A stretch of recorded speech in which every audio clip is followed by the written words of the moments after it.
नमस्कार, मैं हूं आपके साथ मयंक। देखिए, एक बार फिर ईरान के बॉर्डर से खबर आई है। अमेरिकी फाइटर जेट्स ईरान के बॉर्डर के बेहद करीब पहुंचे, लेकिन उन्होंने ईरान के एयर स्पेस में एंटर नहीं किया और वे ईरान के बॉर्डर के करीब आने के बाद वहां से वापस लौट गए।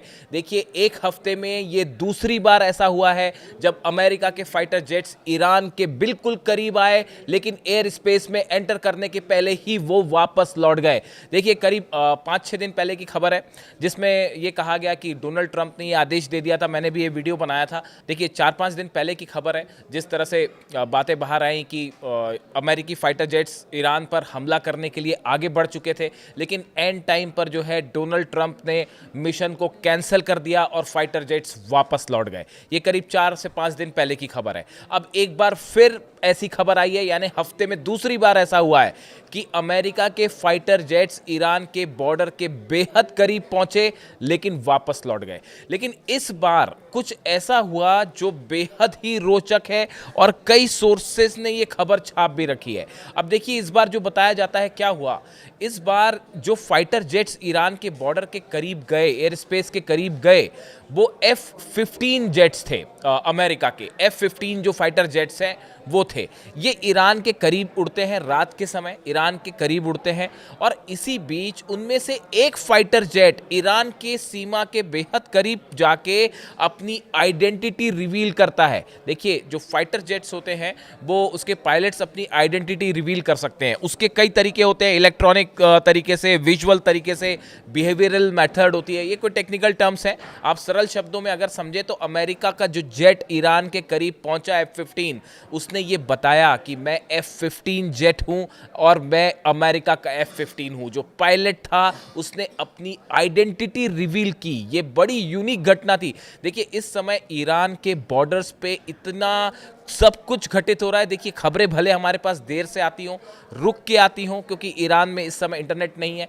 और इस तरह की तमाम चीज़ें जो है, लेकिन मैं आपको बताऊं, ईरान के बॉर्डर पे अमेरिका और ईरान के बीच में ज़बरदस्त साइकोलॉजिकल वॉरफेयर चल रहा है। वो युद्ध शुरू ही हो चुका है। आप कहिए, जो साइकोलॉजिकल गेम होता है वो शुरू हो चुका है। अब देखिए, होता यह है, आधी रात को अमेरिका के फाइटर जेट्स ईरान की सीमा के करीब आए। उसमें से एक फाइटर जेट F-15 आगे बढ़ता है। उसका पायलट अपनी आइडेंटिफिकेशन रिवील करता है, यानी उसने IRGC को, ईरान की सेना को यह बताया कि मैं अमेरिका का F-15 फाइटर जेट हूं और F-15 हूं। यह भी उसने क्लियर किया। उसके बाद लेकिन वो एंटर नहीं करता है और वहां से वापस लौट जाता है। अब ये बेहद दिलचस्प घटना है कि ऐसा आखिर F-15 जेट ने ऐसा क्यों किया। उसके पायलट ने क्या मकसद था आखिर। बार बार एक हफ्ते में 5 दिन के अंदर ये दूसरा मौका है जब ईरान के एयर स्पेस के बेहद करीब अमेरिकन फाइटर जेट्स होने की खबरें मिली हैं। इसकी क्या वजह है? जब हमला नहीं किया गया तो अमेरिकी जेट्स बार बार करीब क्यों जा रहे हैं? आप खुद सोचिए कि ऐसा आखिर क्यों है। कभी ऐसा हुआ कि अमेरिका ने किसी मिशन पर भेजा हो अपने फाइटर जेट्स को, रास्ते से बुला लिया हो, या किसी दुश्मन जेट देश के करीब जो है वो बिल्कुल ईरान जैसे देश के करीब जाने का मतलब क्या हो सकता है? लेकिन वो हमला नहीं किए, वापस लौट गए। इस बारे में मैंने कई सारे एक्सपर्ट से बात की कि आखिर ऐसा क्यों हो रहा है, क्यों इस बार, खासकर दूसरी बार। चलिए, पहली बार हमने मान लिया कि ट्रंप ने आदेश दे दिया था और हमला होने वाला था, लेकिन बीच में से मिशन को रोक दिया गया और जेट्स F-35 जेट्स वापस लौट गए, मान ली इस बात को। लेकिन दूसरी बार ऐसा क्यों हुआ? और दूसरा जो फाइटर जेट है F-15, उसने अपनी आइडेंटिफिकेशन क्यों रिवील की? मैंने कई सारे एक्सपर्ट से बात की। कई लोगों का ये कहना है, कई एक्सपर्ट्स का ये मानना है कि अमेरिका के फाइटर जेट्स, अमेरिकन एयरफोर्स ये पता करना चाहती है क्या वाकई ईरान के पास S-400 सिस्टम डिप्लॉय हो चुका है या नहीं। क्या वाकई ईरान को चाइना ने अपना डिफेंस सिस्टम दे दिया है या नहीं। ये पहला ऑप्शन। देखिए, पहले 3 हम आपको कारण बताएंगे कि ऐसा क्यों हो रहा है कि अमेरिकी जेट्स बार बार ईरान के सीमा के करीब जा रहे हैं। पहली वजह जो मैं आपको बता रहा हूँ, देखिए, बड़े सारे एक्सपर्ट का ये मानना है, जैसी खबरें आई अभी कि अमेरिका ने, रूस ने जो है अपना S-400 सिस्टम जो है वो ईरान को दे दिया है और ईरान ने अपनी सीमा पर S-400 तैनात भी कर दिया है। अभी खबर आई 16 जो है कार्गो प्लेन्स जो हैं चाइना के, वो पहुँचे हैं तेहरान, और इस तरह की अटकलें हैं कि ऐसी खबरें हैं इस तरह की कि चाइना ने जो है अपना मिसाइल डिफेंस सिस्टम जो है वो भी ईरान को दे दिया है। अब क्या ये सिस्टम्स वाकई पहुंच गए हैं और तैनात हो गए हैं? ये बड़ा खतरा लगता है अमेरिकन एयरफोर्स को, अमेरिकी जेट को। वो इस बात को जानना चाहते हैं, ये शायद इस बात का आकलन करना चाह रहे थे, या ये कोशिश थी उनकी एक प्रकार से ईरान को उकसाने की कि उनका फाइटर जेट करीब आए और क्या ईरान अपनी S-400 मिसाइल फायर करेगा। ये परखने के लिए शायद अमेरिका के F-15 जेट, एक पर्टिकुलर F-15 जेट जो है वो एयर स्पेस के बेहद करीब गया और उसने अपनी आइडेंटिटी जो है वो रिवील करी।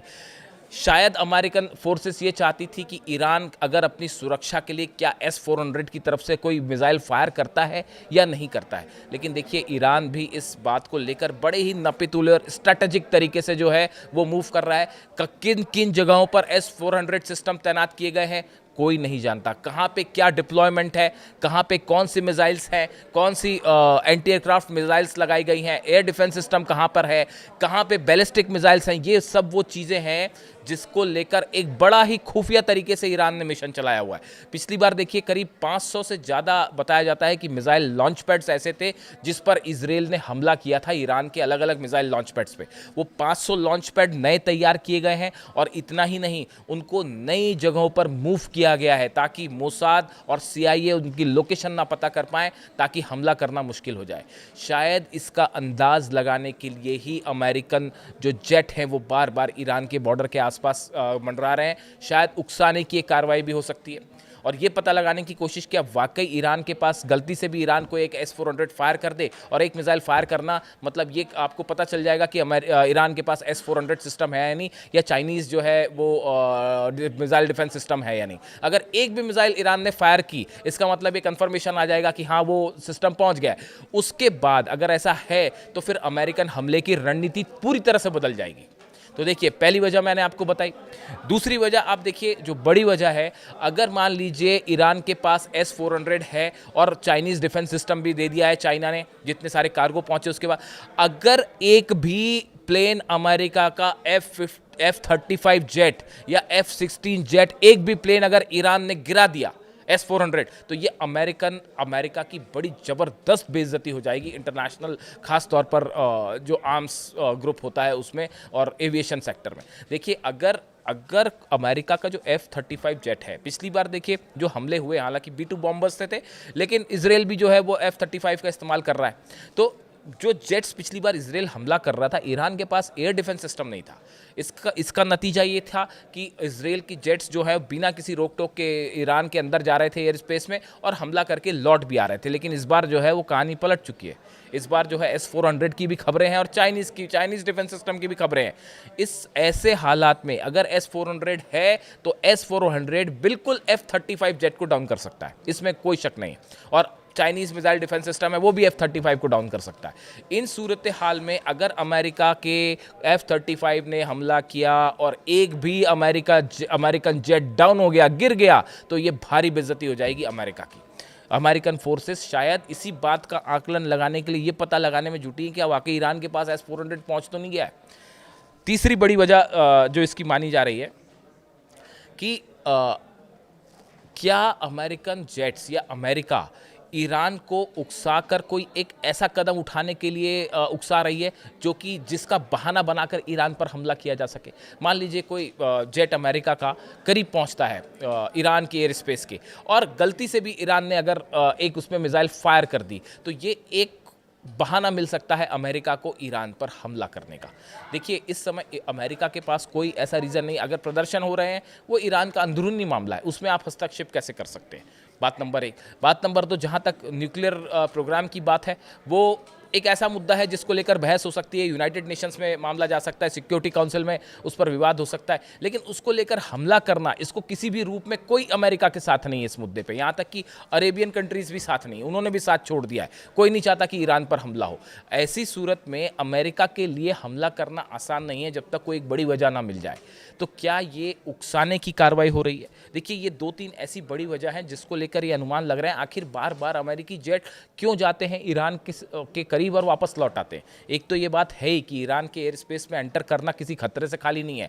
जिस मूड में ईरान है इस बार, और देखिए वो नई तस्वीरें आई, मैंने आपको पिछले वीडियो में बताया, जो ईरान ने कल रात को जो है मिसाइल्स निकाली, अपनी 500-600 मिसाइल सड़कों पर जो है वो बॉर्डर के लिए रवाना हो रही थी, अलग अलग शहरों के लिए रवाना हुई थी। उसके बाद ईरान के मिसाइल वाले इरादे पे तो किसी को शक नहीं होना चाहिए, और अमेरिका को तो बिल्कुल नहीं है। वो 12 दिन में की जंग में जो इजराइल का हाल हुआ उसके बाद तो बिल्कुल किसी को शक नहीं है। तो ऐसे सूरत में एक तो देखिए जो ओपन सोर्स इंटेलिजेंस है, मैं सोर्स भी आपको बता रहा हूँ, ओपन सोर्स इंटेलिजेंस के मुताबिक जो है अमेरिका ने जॉर्डन और मिडिल ईस्ट में बड़ी संख्या में अपने फाइटर जेट्स भेज दिए, बड़ी संख्या में अपने सोल्जर्स भेज दिए, रिफ्यूलिंग प्लेन्स भेज दिए गए, ग्लोब मास्टर्स भेज दिए गए, F-15 जेट्स, तो जॉर्डन में पता नहीं कितने जेट्स जो है वो लैंड कर चुके हैं। तो ये देखिए 6 KC-135 रिफ्यूलिंग जेट है, C-17 ग्लोब मास्टर है, इस तरह की तमाम चीज़ें पहुंच गई हैं। और अब जो नई खबर है, अमेरिका ने मिडिल ईस्ट में कई लोकेशंस पे अपना थर्ड सिस्टम जो है वो लगा दिया है। यानी इजराइल में जो थर्ड है उसको तो दे ही रखा है, थर्ड मतलब ईरान की मिसाइल्स को रोकने के लिए जो डिफेंस सिस्टम है वो लगा दिया है, ताकि ईरान की मिसाइलों से जो है वो अमेरिका के प्लेन्स को बचाया जा सके, या जहाँ से ऑपरेशन हो रहा है, अगर मान लीजिए जॉर्डन, कतर या फिर कुवैत, जहाँ से भी ऑपरेशन होता है वहाँ पे बचाने की कोशिश कैसे हो, अपने थर्ड सिस्टम्स लगा दिए। यानी देखिए अमेरिका जो है वो इस बार ईरान पर हमला करने में बेहद सोच समझ के आगे चलना चाहता है। देखिए एक चीज़ और जो है, 3 तरह की बातें की जा रही हैं जो इस समय खबरें हैं अमेरिका से, पेंटागन से, जो एक्सपर्ट्स बताते हैं, जो सोर्सेस अमेरिका के बताते हैं कि 3 तरह के ऑप्शन है डोनाल्ड ट्रंप के पास। पहला ऑप्शन ये है जो ट्रंप चाह रहे हैं कि ईरान पर निर्णायक कार्रवाई हो। निर्णायक कार्रवाई से क्या मतलब? ये मतलब कि उसका परमाणु प्रोग्राम एकदम बुरी तरह से रुक जाए, ईरान बुरी तरह से पराजित हो जाए, और जो है वो खामेनी साहब की सत्ता परिवर्तित हो जाए। तो अब ऐसा ऑपरेशन तो होने से रहा, ये तो अगर होना होता तो कर चुके होते अब तक। अमेरिका को वेनेजुएला कर सकते थे इसलिए कर दिया उन्होंने, ईरान अभी तक नहीं हुआ क्योंकि हो नहीं सकता। बड़ी सिंपल सी सरल सी बात है। इराक में वेपन्स ऑफ मास डिस्ट्रक्शन नहीं थे इसलिए हमला हो गया, वेपन्स ऑफ मास डिस्ट्रक्शन होते तो हमला ही नहीं होता, एज सिंपल एज दिस। तो ईरान पर, वेनेजुएला तो है नहीं ईरान पर, तो ये तीनों चीज़ों, ट्रंप एक निर्णायक कार्रवाई चाहते हैं, वो एक्सपर्ट्स बताते हैं कि ये आसान नहीं है, ये करना, इसके लिए एक बड़ा वॉर होगा जो आसान नहीं होगा। बात नंबर 1। बात नंबर 2, ट्रंप के एडमिनिस्ट्रेशन के जो एडवाइजर्स हैं वो उन्हें एडवाइस कर रहे हैं कि भाई आप IRGC के ठिकानों पर हमला कीजिए, एक ऑल आउट वॉर मत करिए। यानी वो खुद ही ये मान के चल रहे हैं कि आप जो एक बड़ा वॉर लेके चल रहे हैं वो संभव नहीं है, क्योंकि ईरान को हराना मुश्किल है। तो आप क्या करिए, IRGC के ठिकानों पर हमला करिए। तो उसके में ईरान का ये कहना है कि आप एक हमला करिए, उसके बाद हम बताते हैं। हमने जो है वो पूरे आपके 8 बेस पे मिसाइल तान रखी है, और वो 8 के 8 बेस तो जाएंगे ही जाएंगे। इजराइल में भी जो है वो तो ज़बरदस्त तबाही मचेगी, और अब तो ICBM भी है। यानी इस हमले का नतीजा भी बड़ा भयंकर हो सकता है, इसलिए भी वॉर में देरी हो रही है। तीसरी जो और एक बड़ी अहम वजह मानी जा रही है कि अरेबियन कंट्रीज़ ने जो मना कर दिया अमेरिका को कि भाई आप जो है, हम नहीं चाहते कि आप हमारे एयर स्पेस का इस्तेमाल करें। इसके बाद बड़ा संकट खड़ा हो गया है अमेरिका के सामने कि भाई हमला करने के लिए आखिर हमला किया जाए तो किस एरिया से किया जाए। एयरक्राफ्ट कैरियर जो है अब्राहम लिंकन, वो करीब करीब पहुंच चुका है उस लोकेशन पे कि जहां से हमला होना है मिडिल ईस्ट में। अब उसके बाद देखना है कि उसकी स्ट्रैटेजिक पोजीशन क्या होती है, इसको लेकर अभी कयास लगाए जा रहे हैं। ईरान के करीब पहुंच चुका है वो, लेकिन उसको वॉर करने के पहले उसकी स्ट्रैटेजिक लोकेशन तय होगी एक, और उसके सपोर्ट सिस्टम पहुँचेंगे, सबमरीन्स पहुँचेंगी, दूसरे जो सपोर्टिव वॉरशिप्स होते हैं वो पहुँचेंगे। तो उसमें अभी थोड़ा सा टाइम, कुछ घंटे और लगेंगे। मैं दिन की बात नहीं कर रहा हूँ, घंटे की बात कर रहा हूँ कि उसको रेडी करने के लिए कि हाँ अब एक्शन हो सकता है। तो ये सब time, it's a time taking process. यानी इसने एक बात तो ये साबित कर दी है कि इस बार अमेरिका फूंक फूंक के कदम रखना चाह रहा है ईरान के खिलाफ, कि एक गलत डिसीजन अमेरिका का और वो बड़ा ही उल्टा पड़ सकता है, ईरान करारा जवाब दे सकता है। इस बीच में ये जो घटनाएं हो रही हैं रोज, कि अमेरिका के फाइटर जेट करीब जाते हैं ईरान के और वापस लौट आते हैं। एक तो मिसाइलों का खौफ है ईरान की, और दूसरी तरफ ये भी पता नहीं है कि S-400 है या नहीं। S-400 तो पता चला फाइटर जेट से डाउन हो जाए तो ये एक बड़ी भारी बेइज्जती हो जाएगी। इस सूरत हाल में जो एक्सपर्ट्स बताते हैं कि इस तरह की जो घटनाएं हो रही हैं, बार बार करीब जाना और वापस लौट आना, ये शायद एक साइकोलॉजिकल वॉरफेयर है जिसमें ईरान अमेरिका पर भारी पड़ता दिखाई दे रहा है। अब इससे जुड़ा जो भी अपडेट होगा आप तक पहुंचाएंगे। वीडियो कैसा लगा ज़रूर बताइए। Thank you so much.